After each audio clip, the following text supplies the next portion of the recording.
To go into another Protoss versus Zerg. Of course, a couple of, well, relatively well-known Korean players. Of course, we all know Curious and San from quite a while back. So let's jump into game number one. It is going to be on Whirlwind LE. Our players down at the bottom left-hand side of the map is our blue Zerg player. He has certainly been around for a while now, but is still one of the really top-level Zerg players from Korea. It is Curious. Indeed, and in the top left, spawning in the red, currently teamless. Hopefully someone picks him up soon because he's a sick player. It is San. Alright. So yeah, Whirlwind. Let's talk about Whirlwind. As a Zerg player, what any particular strategies you think we should keep an eye out for from Curious, or just generic sort of stuff? For me, and I think a lot of other Zerg players are going to be looking for more aggressive timings, like the Ling Hydra timing into Mutalisk, or Roach Hydra Viper timings, and then going into Mutalisk. Like, at some point, you're probably going to go into Mutalisk because the map is just huge, and going into like Swarmhost Spine isn't really possible. So, like Ling Hydra timings, Mass Roach timings, even later like Roach Hydra Viper timings and things like that. Just some pressure at some point to try and trade armies and then go into Mutalisk, or even just going straight into Mutalisks, I think are all great viable options. Yeah, the mutas, of course, really mobile. They allow you to get a lot of control out on the map. Of course, it is a very big map. We've got lots of space here. As you can see, we've got the natural, very easy to set up for a Zerg. You can just get it, a spine or two, of course, depending on how defensive you want to be. But nice and easy to start your creep spread out as well. You can see that we've got a lot of different paths to take with the creep that can head out towards your third, and of course, just straight out into the middle of the map as well. Meanwhile, for the Protoss, they have their own little various things you can do on this map. I've seen the resurgence of the old the Warp Prism block-off play, bringing a Warp Prism with sentries into the main base, and that has been something which has been popping up every now and then. Of course, Puck loves to bring a little bit of Warp Prism play out, but it is something that I've seen various sorts of people always try out, so we'll see if that one comes about. Yeah, recently I saw the new Academy member for Root. I forgot his name. That's now going to sound really bad, but he's called Arius or something. Oh, yeah. And he does that kind of stuff all the time. Just warp prism block on the ramp and warp in loads of DTs. It's the most horrible stuff you will ever see. But he does really well with it, but it's a bit different because he does go for the DTs instead of just like mass units. But Curious actually in this game getting a really nice build order here, going for Hatch first into Gas and then Paul. And this is just a thing because all Protoss players are not scouting, or they're scouting really late. You can get away with greedy stuff like this. I'd really just love to see Protoss players scouting again to try and shut down this kind of stuff, and maybe even just going for more fast expand mix-ups, because nowadays, last couple of days, it's all just been gateway expand all day, every day. Yeah. Yeah, I mean, it's like we've spoken about on other casts that we've done, is that the gateway expands very versatile. They can offer you all sorts of avenues for which particular thing you want to go towards. Like, you've got your various gateway attacks, you've got your robo-based stuff, Stargates, and then of course things with Dark Templar as well. And there's just there's quite a lot of options to utilize your gateway styles. So it has sort of led to a lot of players using this as the basic sort of opening. And the old Forge Fast Expand is something that isn't as common as it used to be, which was, well, I suppose pretty much in every PvZ it was like, well, I'd better build a Forge in the Nexus. That was kind of the standard sort of thing. But it's times are a-changing. So Curious moving down here to put some pressure on this third base. I'm sorry, San moving down here to put some pressure on the third base of Curious. No pylon down yet. There's a pylon going down on the left. It looks like Curious just wants to go for the counterattack. You might see some opening here. There is a sentry here. But what can Curious get done here? Can he slip in? I don't think so. It sounds looking. He's going to be able to get that force field off. There we go. There goes the force field. And now Curious can try and start working on these gateways. He's going to force a warp in at home, though. That's the big thing here. So there we go, 2 sentries at home, and now the pressure at the third base is a bit weaker because those units are at home. Just the Zealot and a Mothership Core here now, and that's a nice little play from Curious, abusing that fast speed that he did get there. But the sneaky thing here is that there's a pylon on the left. I wonder what he's going to do with that.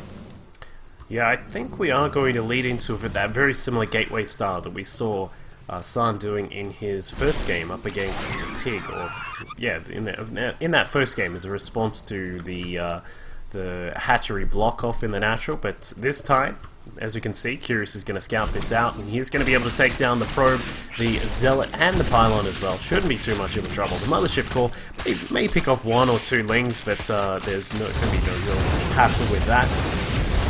So Curious keeping a diligent eye out on the map, and as to what is going on, he's also got that Overlord just scouting through the main base, wants to catch how much gas have you picked up, are there any secret bases down at the back and things like that, or you know, is everything just going to look towards a very simple gateway based play. So Stargate is also on the way for San.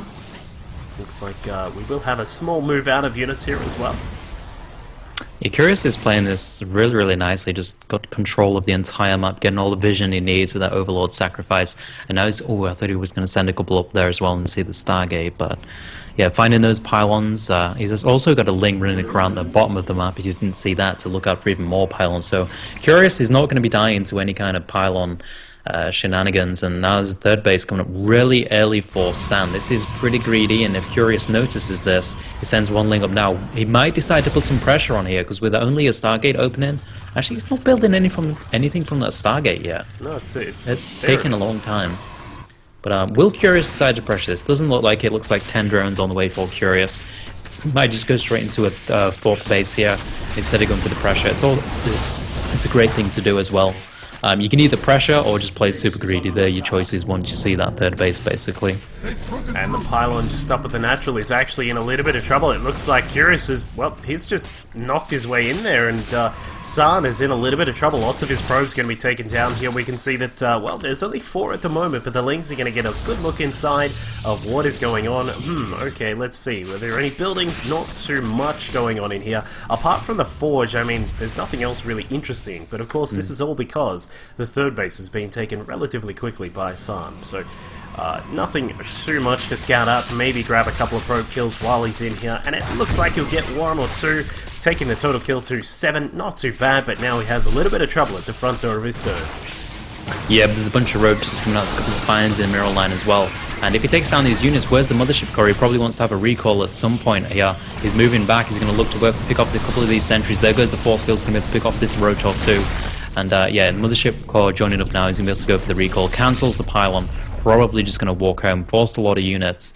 I'd love to see some counter pressure from Curious. Build a couple of Hydras and just go across the map and try and put some pressure on that 3rd. He knows it's greedy. He's been in the main base. He's seen there's only 3 gates and a Stargate. He knows there can't be that many units for San out on the map. And there we go. He's producing a couple of Hydras. And he isn't dropping a 4th base yet, so that does make me think he's going to put some quite heavy pressure on. Yeah, it looks like he will certainly go for that kind of play here. The Roach speed is just about to finish up. Hydra range is also just about to come through as well for Curious, and we can see now that the Hallucinated Phoenix is going to scout out what's going on, but the 4th base, it actually does go down. So, and interestingly, towards his opponent. I'm a little bit I suppose you could say curious about why that hatchery is being put down on that side. Normally you see Zerg players, they want to try and keep their bases away from their opponents, so they can utilize their mobility for defense instead of relying on raw power such as Terrans or Protoss. But Curious is going for something a little bit different here, setting up this 4th, and I mean, this is part of the trouble. If he runs back, I mean, that's going to be an easy base to pick off, even basically Void Rays and things like that. Ooh, nice counter-attack by Curious here, pulling the units out of position and knocking on the Naturals. Door is going to take down a couple of pylons and depowering that gateway as well. But these units are going to get picked off now, but that's going to allow him to move his other units to the 3rd base. I don't think he's got enough to take down the 3rd base, but he can do a bit of damage here, take down this cannon and move in a bit further as well. And another base going down for Curious at the same time as well, just doing a lot right now. He's got roaches in the natural, he's attacking the 3rd base, he's taking the 5th base. It looks like, to me, he wants to get a lot of gas. He probably wants to go into Mutalisk, but we'll see. He's definitely got a lot of options right now. Since he didn't get the Swarm Host upgrade as well, it's probably going to be Mutalisk. Since he got the Infestation Pit, I would think if he's going to go Swarm Host or Infester, he would have started the upgrade by now, but it looks like he's just waiting for the Spire, and there's going to be a lot of Mutalisk coming out as that finishes, as he gets all of this gas from all of his bases. I think the other thing to consider is that Sun also has he has double Stargates, so if he identifies that this play is coming through, this could be, well, it could be a little bit interesting to see how he reacts. But the Spire does not get scouted. I'm pretty sure that was not picked up over, down the back. It has not been seen. We've got 11 mutas on the way. You can of course assume that count is going to increase very quickly here with all of that gas coming in. And now for Sun, it looks like he'll have to get prepared with some Phoenix as soon as he can. As soon as he spots those mutas, you can bet they'll be on the way. But for the moment, he's going to be just chilling back with some simple gateway units, a couple of Void Rays, even an Immortal coming out, interestingly, and a couple of Templar just being thrown down. So this could be pretty nasty, though. But look at the units for Sun. He's only got 1 Stalker and 2 Void Rays. You got 2 High Templars now, but the Mutilist's going to come into the main base. He's going to start working on his probe. Sun sees it instantly. Probe's pulled instantly, and now he starts producing the Phoenix. There's his panic button. But there's going to be a lot of probes going down. There's no Stalkers, really. Just a couple, 2 Stalkers there and 1 over the other side of the map. Void Ray's going to come in. Are they going to get picked off? That would be pretty big if those go down. They are going down. Both Void Rays going down. Now he needs to rely on the Phoenix production, but they're going to come out in staggered amounts. There's 1 Phoenix out right now, and he's going to be able to produce... Actually, he's going into Mass Hydra. He's going to follow this up with a Roach Hydra timing. Yeah, he's had to build something, because back at home, Sun decided to take the fight to his opponent while the mutas were going to work on his own base, but unfortunately, Curious was far too well prepared. So many Hydras are now out on the map for our Zerg player. And as we can see, we've got a total of, well, there's only 4 of those mutas left over. They are going to fall down, but they have caused so much damage. Yeah. And, you know, despite some of these little attacks where Sun has been able to pick off those mutas, I think that Curious is certainly going to have this game in his hands right now as he picks off some of these Proxy Zealots that have gotten some work done. But even then, the mutas have just gotten so much work done. The supply for Sun down at 113 to the 194 of Curious. And Curious is possibly even just going to get prepared for a big march across the map right now. His muscular augmentation is done for those Hydras so they can walk about a lot quicker. And, you know, there's 1 Phoenix, unfortunately, for Sun, but it got picked off inside the main base. But I think this is going to be it. Where is the defense from Sun? You've got basically some basic ground units here are going to come across for the Protoss player, and I think that is going to be it for him. Brings across the Archons. They certainly take a lot of damage, but unfortunately, with so many Hydras just fighting back, spitting out there, and they finish it up. But Curious takes game number 1.